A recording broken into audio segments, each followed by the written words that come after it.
কিন্তু মাঝখানে তোমার জীবনে আবার একটু এদিক ওদিক মানে তোমার একটু ভালোবাসা হয়েছে, সেগুলো তো সবার জীবনে হয়, সেগুলো সম্পর্কে যদি কিছু বলো, মানে যেমন ধরো তোমার সন্দীপ্তা বা রুকমা এদের সঙ্গে তোমার। রূপমাটা তো আমি আজও যতবার শুনি হাস্যকর লাগে।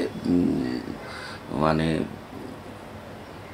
কি বলবো, আমি আমি ওকে আমার বেস্ট ফ্রেন্ডদের একজন মনে করি, বেটার ফ্রেন্ডসদের একজন মনে করি রুকমাকে। রুকমা আমার এখনও কোনো ফাজলামি করতে ইচ্ছে করলে, কোনো ইয়ার্কি মারতে ইচ্ছে করলে আমি রুকমাকে ফোন করি। রুকমা সারাক্ষণ আমাকে উল্টোপাল্টা ভিডিওস পাঠায়। উল্টোপাল্টা ভিডিওস মানে মজার মজার মজার মজার সব ভিডিও। আজকাল তো ভীষণ মিম টিম হয়েছে। হ্যাঁ, আমরা we share deep deep bond, এবং সেটা কোনো দিন ভাঙবে না।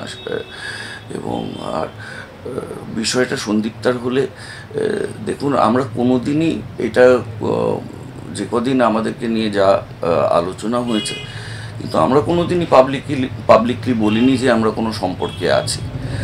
আর আজকে যখন সন্দীপ্তা খুব ভালো আছে একজনের সাথে, তখন নতুন করে আমার স্বীকার করার কিছু নেই যে আমি ওর প্রেমিক ছিলাম। আমরা বন্ধু ছিলাম, একটা দীর্ঘদিনের বন্ধুত্ব ছিল।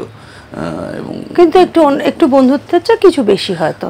হ্যাঁ, কিন্তু আমাদের খুব ভালো বিয়ে হয়ে গেছে। এবং আমাদের যে সম্পর্ক তো আর এলআইসি বন্ড নয় যে গ্যারান্টির সাথে আসবে। না না, সেটা নদীর মতো বাঁকে বাঁকে ঘুরে। এবং I am very happy for her. তোমার সঙ্গে বিয়ের পরে কথা হয়েছে? না, আমার সাথে তুমি যাওনি ওকে? ছিলাম না।